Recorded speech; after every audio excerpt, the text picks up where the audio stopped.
जब 2026 की गाइडलाइन जारी की गई, यूजीसी की समता गाइडलाइन 2026, जिनका उद्देश्य जातिवाद जैसे भेदभावपूर्ण अपराधों से समाज के कमजोर वर्गों को, विशेषकर एससी, एसटी, ओबीसी और विकलांग और महिलाएं, तमाम सारे वर्गों को सुरक्षा प्रदान करती थी। तो हमने ये देखा कि भाई गजब का प्रतिरोध समाज के उच्च वर्ण यानी सवर्णों के द्वारा, जो खुद को सवर्ण कहते हैं, उनके द्वारा दर्शाया गया। जैसे ही गाइडलाइन जारी हुई 13 तारीख को, तो पूरा एक सवर्ण बीजेपी भाजपाई influencer, right winger influencer, IT cell के लोग जो हमेशा भाजपा को समर्थन करते हैं, वो एकदम से मोर्चा खोलकर इसके विरुद्ध बैठ गए। झूठी जानकारियां और झूठा विलाप करना उन्होंने शुरू कर दिया। जो गोदी मीडिया है, जिसे सवर्ण मीडिया भी आप कह सकते हैं, गोदी और गैर गोदी मीडिया दोनों मिलाकर, ये भी इस पूरे खेल में लग गए। विशेषकर भाजपाई सवर्णों का गैंग उत्तर भारत के कुछ राज्यों में, उत्तर प्रदेश जैसे राज्यों में, मध्य प्रदेश, उत्तर प्रदेश और कुछ आसपास के राज्यों में बड़े विरोध प्रदर्शन शुरू करने लगता है। ये पूरे भारत का ट्रेंड नहीं है,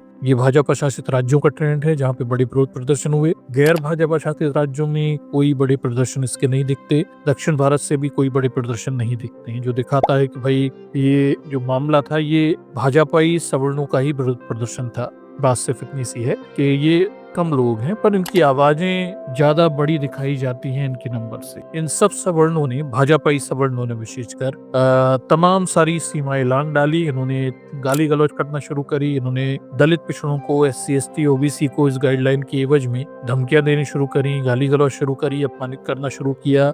ये सारा तमाशा चल ही रहा था। तो एकाएक 13 तारीख को ये जारी हुई थी। फिर 28 तारीख को कोर्ट में एप्लीकेशन लगाई गई। तुरंत कोर्ट में इसे एडमिट कर लिया, जैसे भारत में बस यही एक मामला बचा हुआ था। ठीक है, इस समय भारत पूरा बटने ही वाला था जैसे, तो तुरंत एडमिट कर लिया और दूसरे दिन ही सुप्रीम कोर्ट ने कह दिया कि इन पर रोक लगा दी। सुप्रीम कोर्ट में बैठे हुए सवर्ण जजों ने, ब्राह्मण जजों ने ये कहा कि भाई ये गाइडलाइन तो बड़ी अस्पष्ट हैं और ये भेदभाव पैदा कर सकती हैं, विशेषकर सवर्णों के साथ भेदभाव होता है। कोर्ट में जाने वाले जो लोग थे, कोई तिवारी था, कोई जिंदल था, दीवान था, सब सवर्ण थे। इन्होंने कहा कि भाई ये गाइडलाइन जो है, ये तो जनरल कैटेगरी के लोगों के साथ यानी सवर्णों के बच्चों के साथ भेदभाव करने वाली गाइडलाइंस हैं। और आनन फानन में कोर्ट ने बिगर दलित पिछड़ों का पक्ष सुने, आनन फानन में इन्होंने इस पर स्टे लगा दिया। इन्होंने कहा हाँ भाई ये गाइडलाइन तो बड़ी स्पष्ट है, ये इसका दुरुपयोग हो सकता है और भेदभाव की परिभाषा भी बड़ी इसमें बाकी यानी सवर्णों को शामिल नहीं किया गया है। और जब जातिगत भेदभाव की बात हो गई थी तो अलग से, भेदभाव की बात थी तो अलग से क्यों परिभाषित किया है।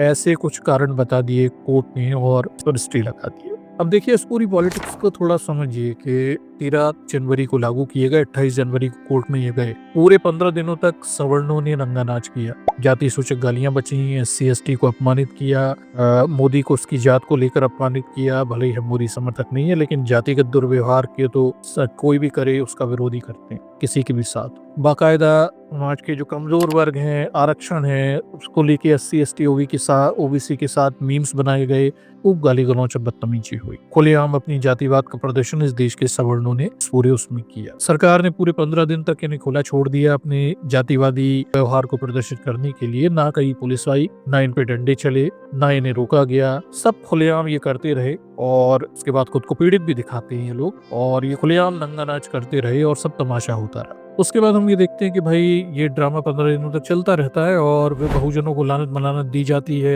एससी एसटी ओबीसी को काफी धमकाया जाता है। और जब सुप्रीम कोर्ट से इनके पक्ष में फैसला आ जाता है, इन्हीं के कुछ ब्राह्मण जज वहां पे बैठ जाते हैं, कुछ ब्राह्मण वकील हो जाते हैं और विपक्ष में भी यही सवर्ण लोग बैठ जाते हैं। एससी एसटी ओबीसी का कोई प्रतिनिधित्व नहीं रहता है और फैसला आता है, ऑब्वियसली इनके पक्ष में ही फैसला आता है। तो इस जीत को सवर्णों की जीत के रूप में दिखाया गया। ये बड़ा अजीब है। सवर्णों की जीत का क्या तात्पर्य? क्या सवर्णों ने इस देश के दलित पिछड़ों को, एससी एसटी ओबीसी को हरा दिया, किसी लड़ाई में हरा दिया? और क्या इस देश के सवर्ण एससी एसटी ओबीसी को हराकर कोई युद्ध जीत गए? तो इस पूरी लड़ाई को जो भारत का मीडिया है वो सवर्णों की जीत के रूप में दिखा रहा है और दलित पिछड़ों के अपमानित किया जा रहा है। ठीक है, उन्हें बताया जा रहा है कि तुम तो हार गए और सवर्ण जीत गए हैं। इस तरह से इस पूरे घटनाक्रम को दिखाया जा रहा है कि भाई सवर्णों ने बहुत बड़ी जीत दलित पिछड़ों पे हासिल कर ली। हमारे सामने जो प्रश्न है वो ये है कि भाई हम ये समझना चाहते हैं कि ये किस तरह की राजनीति है। क्या एससी एसटी ओबीसी ने कोई संगठित तौर पर आंदोलन करके इस तरह की गाइडलाइन जारी करने की मांग की थी? नहीं की थी। पहले आप समझिए, ये जो गाइडलाइन जारी हुई ये रोहित वेमुला की मदर कोर्ट गई हुई थी, पायल दयाल तड़वी के पेरेंट्स गए हुए थे, कुछ और लोग समाज सुधारक कोर्ट में थे कि भाई ये जो 2012 की गाइडलाइन है उन्हें सुधार कर अच्छी बना दिया जाए। पिछले साल भी ये गाइडलाइन आई हुई थी, सवर्णों को कोई तकलीफ नहीं थी, इस बार गाइडलाइन फिर से आई, लेकिन बड़ा नंगा नाच किया गया, जातिवाद का सवर्णों ने नंगा नाच किया। क्या कोई संगठित रूप से बहुजन समाज ऐसी गाइडलाइंस के लिए कोई आंदोलन चला रहा था? बिल्कुल नहीं चला रहा था। तो फिर ये प्रश्न खड़ा होता है कि आखिर ये गाइडलाइन कैसे जारी की गई, सरकार ने करी, सरकार की संस्थाओं के द्वारा करवाई गई, कोर्ट के ही कहने पे करवाई गई। और एक बड़ा प्रश्न ये भी है कि क्यों SC ST OBC समाज के लोगों की भावनाओं को इन्होंने हवा दी, जागृत किया? क्यों उन्हें ये एहसास कराया कि अब तुम्हें न्याय मिलने वाला है, अब तुम्हें बराबरी का हक मिलने वाला है, अब तुम्हारे बच्चों के साथ होने वाले जातिगत दुर्व्यवहार के विरुद्ध तुम्हें कानूनी सुरक्षा मिलने वाली है। और उसके बाद इतने ड्रामे के बाद कि भाई एक बार पहले भावनाएं जागृत की गई SC ST OBC समाज की, जिनकी वो मांग नहीं कर रहा था। समाज में कोई इन गाइडलाइन की प्रतीक्षा में नहीं बैठा हुआ था, समाज को कुछ लेना देना नहीं था। इन्होंने जानबूझ के SC ST OBC समाज के सामने ये रखा कि देखो तुम्हें न्याय मिलेगा और तुम्हारी जातिगत दुर्व्यवहार से तुम्हें सुरक्षा मिलेगी, हम कानून बनाएंगे। और उसके बाद बाकायदा 15 दिन सवर्णों को दिए गए नंगे नाच करने के लिए, वो नंगा नाच करते रहे और बाद में सुप्रीम कोर्ट में अपने ही सवर्ण जजों से इस गाइडलाइंस को कैंसिल स्टे करवा दिया। और अब ये दिखा रहे हैं कि देखिए सवर्ण जीत गए, SC ST OBC हार गए। तो एक बड़ा प्रश्न है कि किस तरह की राजनीति है जिसमें सवर्णों को SC ST OBC पर विजय प्राप्त करते हुए दिखाने के लिए ये पूरा ड्रामा रचा गया। भाई दलित पिछड़े SC ST OBC तो नहीं कह रहे थे कि ऐसी गाइडलाइन जारी कर दो।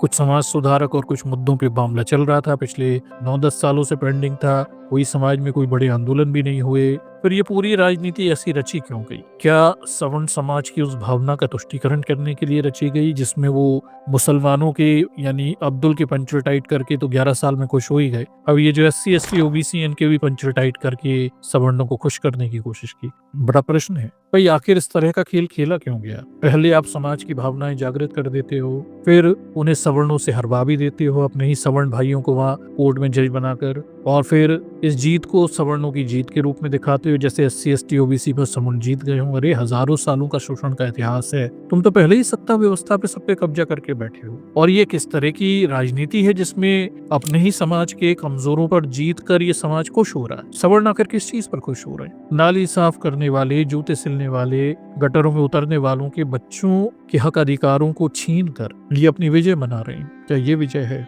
तो आखिर सरकार ने और सवर्णों ने ये तमाशा क्यों किया?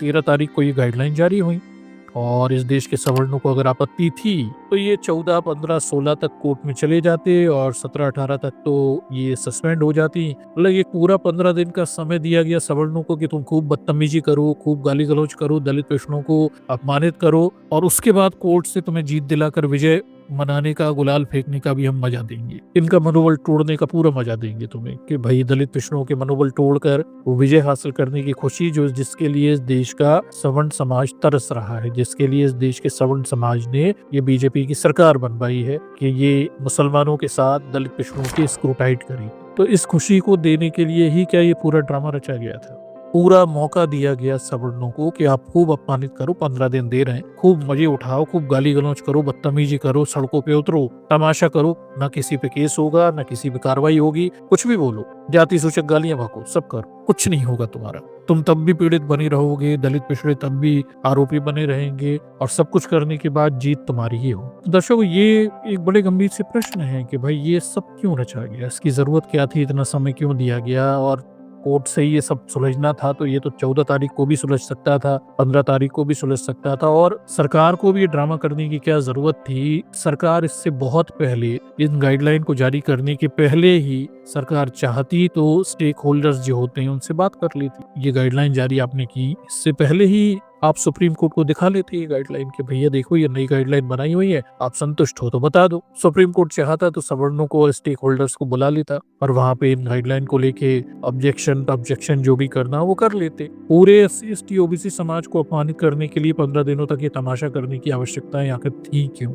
जरूरत क्या थी? क्या सवर्णों का तुष्टीकरण किया गया? क्या सवर्णों को वो आनंद देने के लिए पूरा 15 दिन दिए गए कि खूब गाली बको, सड़कों पे उतरो, दलित पिछड़ों को जो कि हमें वोट नहीं देते उन्हें खूब सबक सिखाओ, इन्हें खूब अपमानित करो, इन्हें नीच है ये, इन्हें बताओ कि तुम हमसे कितने कमजोर हो और जब चाहे तुम्हारा मनोबल तोड़ सकते हैं, हम जब चाहे गलत करके भी तुमसे सब कुछ जीत सकते हैं, सब हमारे हाथों में। तो ये पूरा एक खेल, अजीब सा खेल रचा गया, इसकी आवश्यकताएं नहीं थी।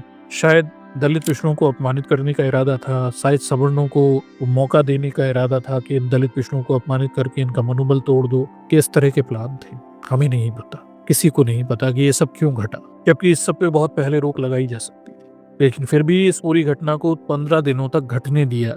13 तारीख से बात शुरू होती, 28 तारीख तक तमाशा चलता रहा। 29 तारीख को वही शोषणकारी सवर्णों के पक्ष में फैसला आ गया, जिनका हजारों सालों का शोषण, अत्याचार, जातिवाद करने का इतिहास है।